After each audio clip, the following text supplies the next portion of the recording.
Friends, आज के इस वीडियो में हम उन क्वेश्चंस को डिस्कस करेंगे जिन क्वेश्चंस को हमने प्रीवियस पार्ट्स में डिस्कस नहीं किया है। जो भी प्रीवियस पार्ट हमने बनाए हैं सिंपल एंड कंपाउंड इंटरेस्ट के, उनमें इन क्वेश्चंस को डिस्कस नहीं किया है, तो काफ़ी इंपॉर्टेंस रखते हैं ये क्वेश्चंस आपके आने वाले एग्ज़ाम के पॉइंट ऑफ व्यू से। जो स्टूडेंट्स हमारे वीडियो को आज पहली बार देख रहे हैं उनको मैं बता दूं कि सिंपल एंड कंपाउंड इंटरेस्ट से जुड़े हुए कुछ पार्ट हमने पहले बना लिए हैं और उनमें जो ट्रिक्स हमने यूज़ की है और जो कॉन्सेप्ट है हमने वहाँ पर समझा है, उनको यूज़ करते हुए आज के इस वीडियो में जो क्वेश्चंस हैं उन्हें हम सोल्व करेंगे। तो उन वीडियो को आप देखने के लिए यहाँ पर क्लिक कर सकते हैं। हेलो फ्रेंड्स, मेरा नाम है समीर गहलोत और दी ट्यूब गुरु में आप सभी का स्वागत है। पार्ट 6 में हम सिंपल एंड कंपाउंड इंटरेस्ट से जुड़े हुए कुछ मिक्स क्वेश्चंस हैं उनको डिस्कस करेंगे। तो स्टार्ट करते हैं पार्ट 6। फर्स्ट क्वेश्चन लेते हैं इस वीडियो से। देखिए क्या दिया हुआ है। Samita took a loan at simple interest rate of 6% per annum in the first year and it increases by 1.5% per annum every year. If she pays rupees 8,190 as interest at the end of 3 years, what was her loan amount? तो देखिए क्या बोला गया है question में। समिता ने एक loan लिया सिंपल इंटरेस्ट पर जिस पर रेट ऑफ इंटरेस्ट लगी 6% per annum for first year और वो इंक्रीज हुई 1.5% पर एनम के हिसाब से हर ईयर में, हर साल में। यानी कि फर्स्ट ईयर के लिए तो 6% पर एनम लग गई और हर ईयर में वो कितनी बढ़ती गई, 1.5% से बढ़ती गई। अगर वो अंत में क्या करती है, 8,190 रुपीज़ इंटरेस्ट के तौर पर दे देती है 3 ईयर के एंड में। ठीक है, कितना दे देती है, 8,190। तो हमें पूछा गया है what was her loan amount, यानी कि उसने कितना अमाउंट लोन पे लिया था, तो हमें प्रिंसिपल फाइंड करना है। तो ऑप्शन दिए गए हैं A 36,000, B 35,400, C 36,800, D can not be determine. अगर हम इससे डिटरमाइन ना कर पाएँ कि वो प्रिंसिपल क्या था तो हमारा ऑप्शन कौन सा होगा, डी। और लास्ट है नन ऑफ दीज। अगर इनमें से कोई भी नहीं हुआ तो हम लास्ट वाला ऑप्शन चेक कर देंगे। ठीक है, तो आगे बढ़ते हैं। फर्स्ट ईयर के लिए जो रेट ऑफ इंटरेस्ट है वो कितनी है हमारे पास, 6%। यानी कि 6% पर एनम तो फर्स्ट ईयर के लिए हो जाएगी।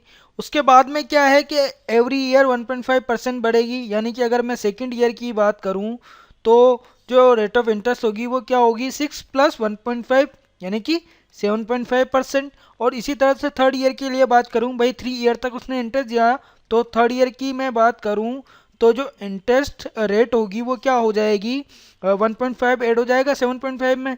देखिए कितना आ जाएगा, 9%। तो फर्स्ट ईयर के लिए 6% पर एनम से इंटरेस्ट लगा, सेकेंड ईयर के लिए लगा 7.5% से और थर्ड ईयर के लिए लगा 9% से। अब जबकि हम जानते हैं कि सिंपल इंटरेस्ट कैलकुलेट होता है हर ईयर में ओरिजिनल प्रिंसिपल पर। ठीक है, हर बार सेम प्रिंसिपल होता है और सेम ही इंटरेस्ट आता है, उस वजह से अगर रेट ऑफ इंटरेस्ट सेम है। तो अगर मैं कहूँ तीनों ईयर के लिए हम एक परसेंटेज की बात करें तो वो क्या हो जाएगी, इन तीनों का एडिशन हो जाएगा। ठीक है, तो क्या होगा, 6 + 9 15, 15 + 7.5 22.5%। इससे सिंपल इंटरेस्ट कैलकुलेट कर सकते हैं हम 3 ईयर का। देखिए सिंपल इंटरेस्ट क्या हो जाएगा, इक्वल्स टू 22.5% ऑफ प्रिंसिपल। ठीक है, प्रिंसिपल हमने दिया हुआ नहीं है तो पी मान लिया। तो सिंपल इंटरेस्ट क्या है, 8190। तो ये किसके इक्वल होगा, 22.5 डिवाइड बाय 100 इंटू पी। तो इससे हम प्रिंसिपल की वैल्यू निकाल सकते हैं। देखिए क्या आएगा, 8190 इंटू 100 डिवाइड बाय 22.5। तो सोल्व कर लेते हैं इसको। देखिए डेसिमल हटाएंगे तो पर 10 इंटू में आ जाएगा। अब देखिए 25 से ये 4 टाइम जा रहा है, 25 से ये 9 टाइम डिवाइड होगा। 9 से डिवाइड हो सकता है कितने टाइम, 9 1 और 0। तो इनको इंटू करेंगे तो क्या आ जाएगा, देखिए 9 इंटू 4 36 और ये 20। तो जो वैल्यू आएगी वो कितनी आएगी, 36,400। कहीं ऑप्शन में है ये वैल्यू, नहीं है। तो जो हमारा राइट आंसर होगा वो क्या होगा, none of the above. Friends, अगर आपका कोई भी डाउट है तो एफबी पर हमारा ग्रुप बना हुआ है दी ट्यूब गुरु नाम से, आप वहां पर अपना डाउट लिखें और 24 आवर्स के अंदर में आपको उसका सोल्यूशन मिल जाएगा। नेक्स्ट क्वेश्चन की तरफ बढ़ते हैं। देखिए क्या दिया गया है, a sum of rupees 2,200 is invested at 2 different rate of interest. The difference between the interest got after 4 years is rupees 202.40. What is the difference between rate of interest?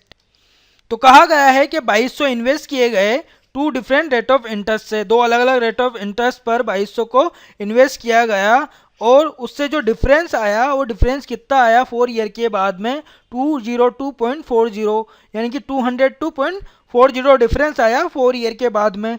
तो हमसे पूछा गया है कि वो जो डिफरेंस होगा उन रेट ऑफ इंटरेस्ट के बीच में इन परसेंटेज, ठीक है। परसेंटेज में जो डिफरेंस होगा वो हमें फाइंड करना है। तो क्या ऑप्शंस हैं? ए दिया गया है 3.3%, बी दिया गया है 2.3%, सी है 3.5%, डी है 2.5% and last one is none of these.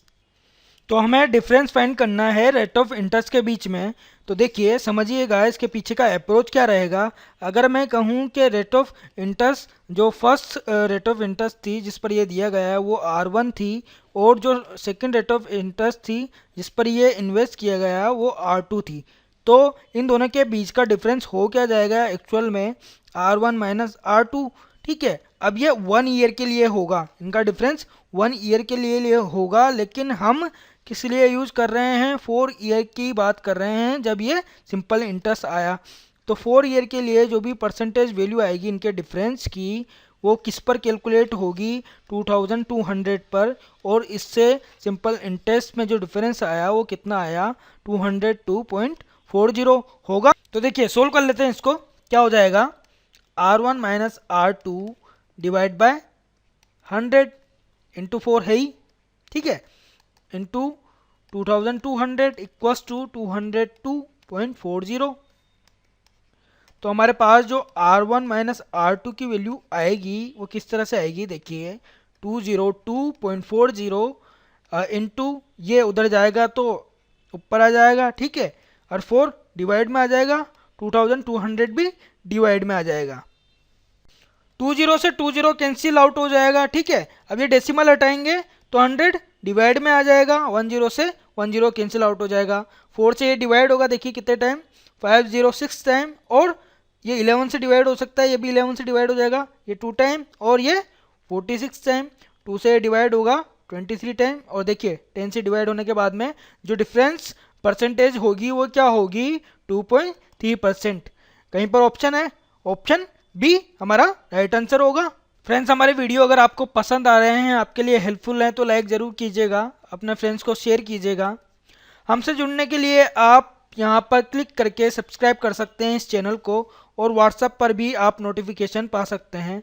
WhatsApp पर नोटिफिकेशन किस तरह से पाएंगे, देखिए आपको 494625 पर ज्वाइन में लिखकर सेंड कर देना है, तो इससे आप नोटिफिकेशन पा लेंगे।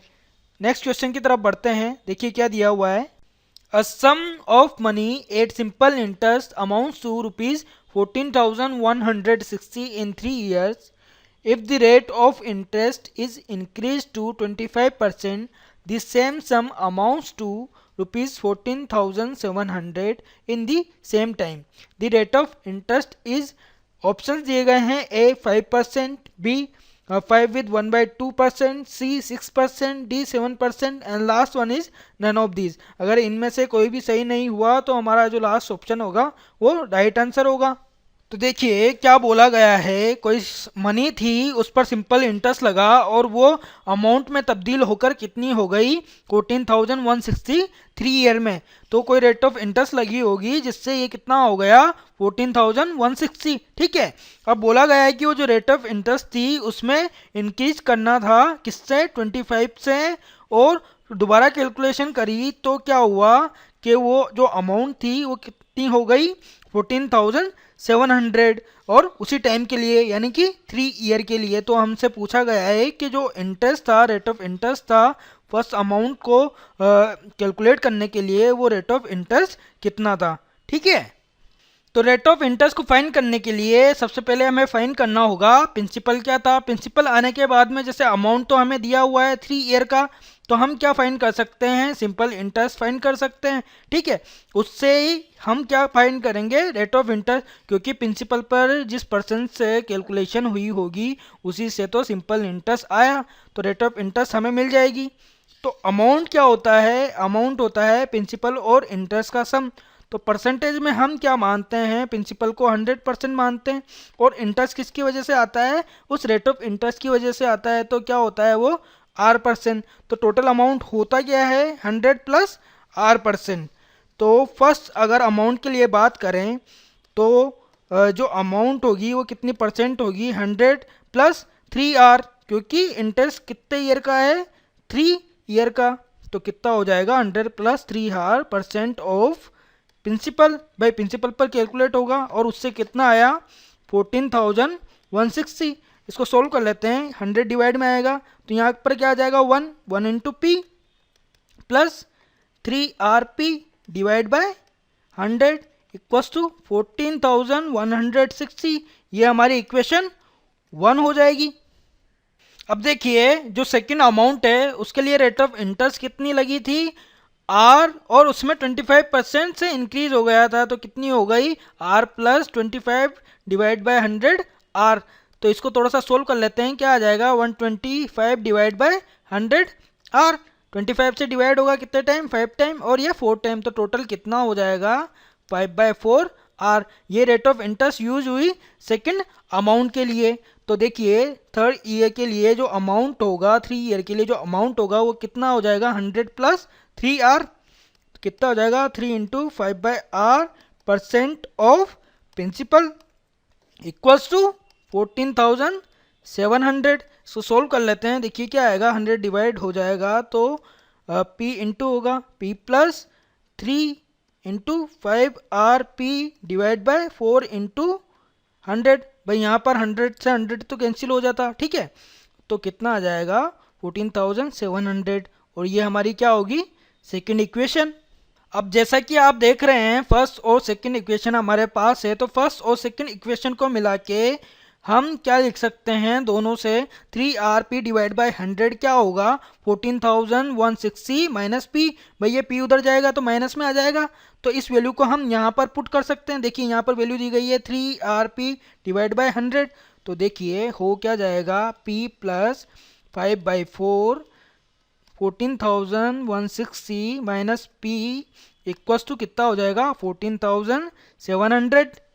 तो सोल्व कर लेते हैं इसे, देखिए क्या आएगा 4P हो जाएगा, भाई 4 एलसीएम लेंगे तो 4P हो जाएगा इधर, और इसको इंटू कर लेंगे इससे 14,160 से, कितना आएगा देखिए 0, 5 into 6 30, 3 carry forward, 5 into 1 5 plus 3 8, 5 into 4 20, 2 carry forward, 5 plus 2 कितना 70, तो ये आ जाएगा 70,800 माइनस 5P इक्वल्स टू क्या हो जाएगा, देखिए 4 एलसीएम लिया था उधर जाएगा तो इससे इंटू हो जाएगा, तो देखिए 20, 4 into 7 28, 2 carry forward, 4 into 4 16, 16 plus 2 18, 1 carry forward, 1 into 4 4 plus 1 कितना आ गया 58,800।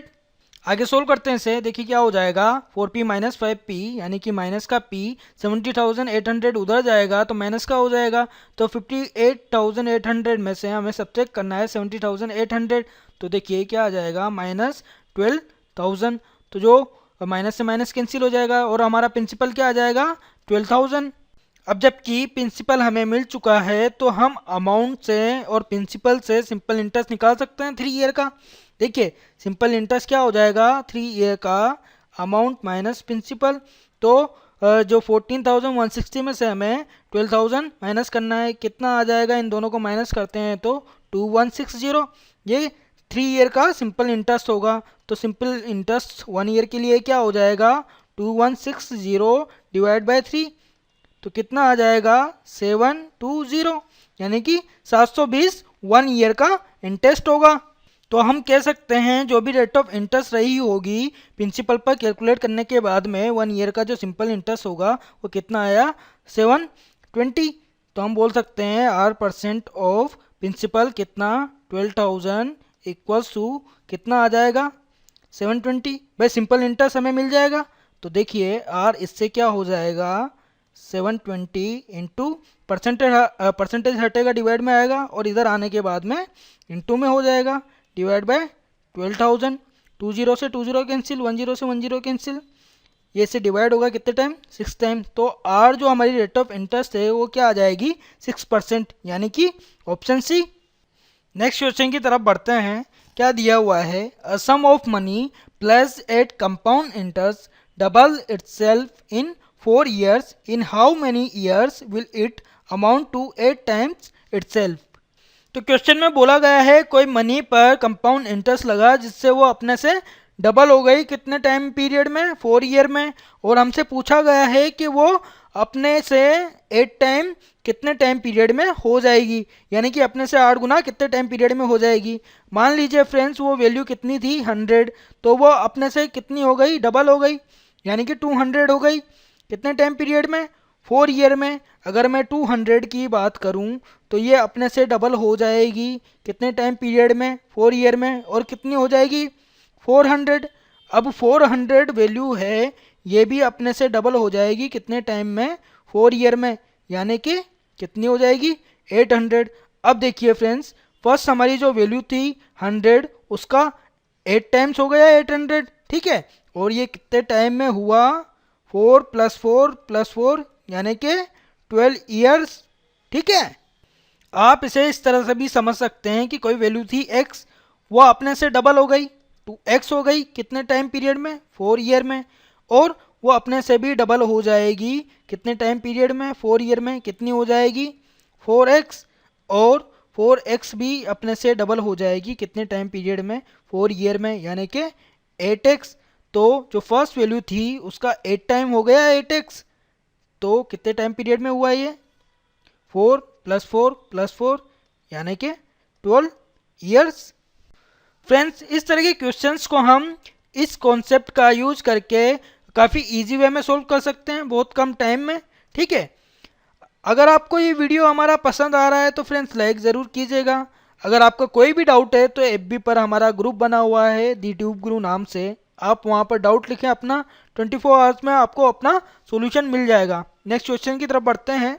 अ sum of money placed at compound interest amounts to thrice itself in 3 years, in how many years will it be 9 times itself। तो उसी तरह का question है, money पर compound interest लगा जिससे वो अपने से 3 गुना हो गई कितने टाइम पीरियड में 3 साल में, और हमसे पूछा गया है कि वो अपने से 9 गुना कितने टाइम पीरियड में हो जाएगी। तो उसी कॉन्सेप्ट को यूज़ करते हैं हम। 100 से कितनी हो गई 3 गुना हो गई, यानी कि 300 हो गई कितने टाइम पीरियड में 3 ईयर में। तो 300 भी अपने से 3 गुना हो जाएगी, कितनी हो जाएगी 900 हो जाएगी कितने टाइम पीरियड में 3 ईयर में। तो देखिए 100 अपने से 9 गुना हो गया कितने टाइम पीरियड में हुआ, और ये 6 ईयर में। तो जो हमारा आंसर होगा वो क्या होगा 6 ईयर में 9 टाइम अपने से हो जाएगी वो वैल्यू। तो इस तरह के क्वेश्चंस आपको एग्जाम में देखने को मिल जाएंगे। बढ़ते हैं नेक्स्ट क्वेश्चन की तरफ। The compound interest on a certain sum of money for 2 years at 10% per annum is rupees 420. Find the simple interest at the same rate and for the same time। तो देखिए question में कहा गया है compound interest लगा किसी money पर और वो कितना हो गया 420 हो गया कितने टाइम पीरियड में 2 ईयर में 10% की रेट ऑफ इंटरेस्ट से। तो हमें बोला गया है कि सिंपल इंटरेस्ट क्या होगा, तो सिंपल इंटरेस्ट हमें फाइंड करना है उसी रेट पर यानी कि 10% पर और सेम टाइम के लिए यानी कि 2 ईयर के लिए। एग्जाम के पॉइंट ऑफ व्यू से काफ़ी इंपॉर्टेंट क्वेश्चन है। और देखिए सोल्व किस तरह से होगा, तो कंपाउंड इंटरेस्ट की जो हम परसेंटेज की बात करें, कंपाउंड इंटरेस्ट की परसेंटेज इफेक्टिव परसेंटेज क्या हो जाएगी 10 + 10 + 10 × 10 डिवाइड बाय 100 यानी कि कितनी हो जाएगी 21%, ठीक है 21% हो जाएगी। अब सिंपल इंटरेस्ट की बात करें तो वो कितनी होगी 10 + 10। भाई इस पे सिर्फ कंपाउंड इंटरेस्ट पे तो इंटरेस्ट पे इंटरेस्ट लग जाता है, तो ये वाला पार्ट ऐड हो गया, सिंपल इंटरेस्ट में नहीं लगता। तो ये कितना हो जाएगा, सिंपल इंटरेस्ट की जो परसेंटेज होगी 20% होगी 2 ईयर के लिए। तो जब 21% ऑफ प्रिंसिपल कितना है 420, तो 1% ऑफ प्रिंसिपल कितना हो जाएगा 420 डिवाइड बाय 21। और 20% हमें फाइंड करना है भाई, 20% हम फाइंड कर लेंगे, उसी से हमें क्या मिल जाएगा सिंपल इंटरेस्ट। तो 20% ऑफ प्रिंसिपल क्या हो जाएगा 420 डिवाइड बाय 21 इंटू 20। तो ये कितने टाइम्स डिवाइड होगा 2 टाइम्स, तो इसको इंटू करेंगे तो कितना आ जाएगा 400। तो जो हमारा सिंपल इंटरेस्ट होगा वो क्या होगा 400 2 ईयर के लिए सेम रेट ऑफ इंटरेस्ट से। तो फ्रेंड्स कॉन्सेप्ट अगर आपका क्लियर है तो आप बहुत कम टाइम में क्वेश्चंस को सोल्व कर पाएंगे। फ्रेंड्स आपको हमारा वीडियो पसंद आ रहा है तो लाइक ज़रूर कीजिएगा, अपने फ्रेंड्स को शेयर कीजिएगा। हमसे जुड़ने के लिए आप यहाँ पर क्लिक करके सब्सक्राइब कर सकते हैं और व्हाट्सएप पर भी आप नोटिफिकेशन पा सकते हैं। व्हाट्सएप पर नोटिफिकेशन पाने के लिए आप क्या करें 9462562516 पर ज्वाइन मी लिखकर सेंड कर दें, ठीक है। इसी तरह का एक और क्वेश्चन लेते हैं। देखिए क्या दिया हुआ है, if the compound interest on a certain sum of money for 2 year at 5% per annum is ₹246, find the simple interest at same rate and for the same time. तो उसी तरह का क्वेश्चन है, वैल्यूज कुछ चेंज हुई हैं, तो compound interest जो लगा है 2 ईयर के लिए 5% से वो कितना हो गया 246। हमें सिंपल इंटरेस्ट फाइंड करना है सेम रेट पर यानी कि 5% पर और सेम टाइम के लिए यानी कि 2 ईयर के लिए। तो कंपाउंड इंटरेस्ट की बात करें तो परसेंटेज होगी, इफेक्टिव परसेंटेज वो क्या हो जाएगी 5 + 5 इंटू 5 डिवाइड बाय 100। कितना हो जाएगा ये 10.25% होगा। सिंपल इंटरेस्ट की बात करें तो सिंपल इंटरेस्ट के लिए 2 ईयर की परसेंटेज क्या हो जाएगी 5 + 5 यानी कि 10%। अब जबकि 10.25% ऑफ प्रिंसिपल कितना है 246, ठीक है। तो 1% ऑफ प्रिंसिपल कितना हो जाएगा 246 डिवाइड बाय 10.25। और इसी तरीके से अब हमें सिंपल इंटरेस्ट निकालना है तो हम कहेंगे 10% ऑफ प्रिंसिपल क्या होगा यानी कि 246 डिवाइड बाय 10.25 इंटू 10। भाई यही होगा, इससे हम सिंपल इंटरेस्ट निकाल सकते हैं। तो सोल्व कर लेते हैं इसे। देखिए क्या आ जाएगा, डेसिमल हटाएंगे तो 100 इंटू में हो जाएगा ऊपर, ठीक है। तो 25 से इसको डिवाइड करेंगे तो कितना आ जाएगा 41। और ये 1000 है, 1000 को 25 से डिवाइड कर सकते हैं, 25 से डिवाइड करेंगे तो कितना आ जाएगा 40। अब देखिए 246 है तो ये 41 से डिवाइड हो सकता है, कितने टाइम्स डिवाइड होगा ये 6 टाइम। तो हम इसको इंटू करेंगे, कितनी वैल्यू आ जाएगी 240। तो जो हमारा सिंपल इंटरेस्ट होगा वो कितना होगा 245% से 2 ईयर के लिए उसी प्रिंसिपल पर जिस प्रिंसिपल पर कंपाउंड इंटरेस्ट कैलकुलेट किया गया था। तो आपने देखा कि इस कॉन्सेप्ट को यूज करके हम कितना इजी वे में इन क्वेश्चंस को सोल्व कर सकते हैं बहुत कम टाइम में। अगर आप इसको इस कॉन्सेप्ट से सोल्व ना करें तो फॉर्मूला से आप सोल्व करेंगे तो फॉर्मूला से आप अपना काफ़ी वक्त बर्बाद कर देंगे। तो आपको क्या करना है, फॉर्मूले का यूज़ नहीं करना है, कॉन्सेप्ट के साथ में चलते हुए जो मैंने ट्रिक्स बताई उनको यूज़ करते हुए आपको आंसर को फाइंड करना है। बढ़ते हैं नेक्स्ट क्वेश्चन की तरफ। देखिए क्या दिया हुआ है, a man borrows ₹3000 at 10% compound rate of interest. At the end of each year, he pays back ₹1000. How much amount should he pay at the end of the third year to clear all his dues? तो काफ़ी important question है exam के point of view से। क्या दिया हुआ है, एक व्यक्ति ने 3000 रुपये उधार लिए हैं 10% की कंपाउंड रेट ऑफ इंटरेस्ट से, और वो क्या करता है हर ईयर के एंड में 1000 रुपये चुका देता है। हमसे पूछा गया है वो अमाउंट कितनी होगी जो वो थर्ड ईयर के एंड में देगा जिससे उसका पूरा जो बकाया है वो चुक जाए। तो देखिए इसको सोल्व करने का तरीका क्या होगा, हम अमाउंट निकाल लेते हैं। फर्स्ट ईयर के एंड में जो अमाउंट बनेगी वो क्या बनेगी, देखिए अमाउंट क्या होता है प्रिंसिपल और इंटरेस्ट का सम होता है। तो प्रिंसिपल हमें 100% मानना है, ठीक है, परसेंटेज में हम 100% मानते हैं। और इंटरेस्ट क्या हो जाएगा, जो रेट ऑफ इंटरेस्ट दी गई है तो कितना हो जाएगा 110। तो 110% ऑफ 3000 यही होगा अमाउंट। तो कितना हो जाएगा, इसको सोल्व करते हैं हम। तो 110 डिवाइड बाई 100 इंटू 3000, 20 से 20 कैंसिल, ये कितना आ जाएगा 3300, यानी कि 3300। ये हुआ अमाउंट जो कि 1 ईयर के एंड में होगा। अब उसने क्या किया, 1000 तो चुका दिया, ठीक है, 1000 चुका दिया। डेट मीन्स जो प्रिंसिपल होगा सेकंड ईयर के लिए वो क्या हो जाएगा, 3300 माइनस 1000, तो ये क्या हो जाएगा 2300 सेकेंड ईयर के लिए प्रिंसिपल का वर्क करेगा, ठीक है। तो अब सेकेंड ईयर के एंड में जो अमाउंट बनेगा वो काउंट कर लेते हैं। वो अमाउंट क्या बनेगा, देखिए 110% ऑफ 2300, यही बनेगा। तो क्या हो जाएगा 110 डिवाइड बाई 100 इंटू 2300, 20 से 20 कैंसिल। अब इसको इंटू करेंगे तो देखिए क्या आएगा, 23 इंटू 1 कितना जाएगा 23, तो 3 रख लेते हैं तो कैरी फॉरवर्ड हो जाएगा। 23 इंटू 1 23 प्लस 2 25 और ये 0, तो वैल्यू क्या आ जाएगी 2530। ये हुआ अमाउंट सेकंड ईयर के एंड में। सेकंड ईयर का एंड जो होगा उस पर अमाउंट क्या होगा 2530। अब उसने क्या किया, व्यक्ति ने 1000 अभी भी चुका दिया इस लास्ट में, सेकंड ईयर के लास्ट में। तो जो वैल्यू होगी प्रिंसिपल अमाउंट थर्ड ईयर के लिए वो कितनी हो जाएगी भाई, इसमें से हम 1000 माइनस कर देंगे तो क्या वैल्यू आएगी 1530। तो ये प्रिंसिपल होगा थर्ड ईयर के बिगिनिंग में। तो इससे हम अमाउंट फाइंड कर लेते हैं, जो लास्ट वैल्यू होगी वो चुकाएगा, ठीक है। तो अमाउंट क्या होगा 110% ऑफ 1530।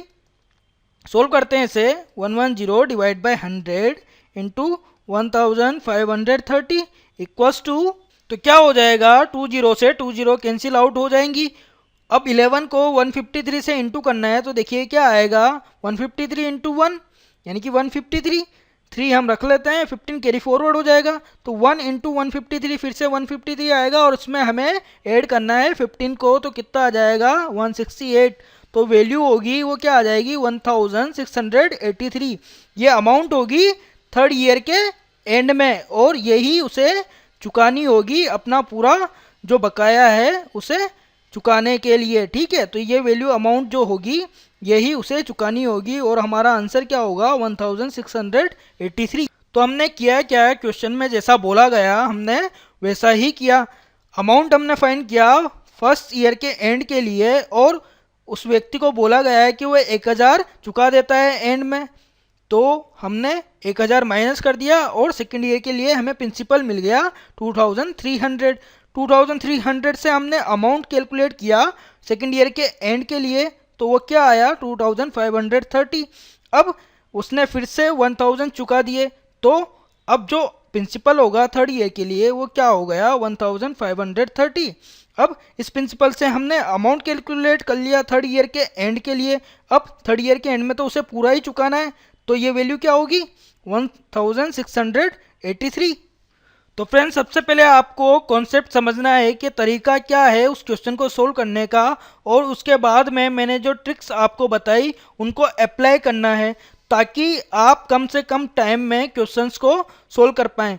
अगर आप एक क्वेश्चन को सोल्व करने में कम टाइम लगाएंगे तो ज़्यादा से ज़्यादा क्वेश्चंस को सोल्व कर पाएंगे, और ज़्यादा से ज़्यादा क्वेश्चन सोल्व कर पाएंगे तो उसी प्रोपोर्शन में आपका स्कोर भी बढ़ेगा, ठीक है। तो आपको ज़्यादा से ज़्यादा प्रैक्टिस करनी है उन ट्रिक्स की जो मैंने आपको बताई, और कॉन्सेप्ट समझने पड़ेंगे क्वेश्चंस को करने के।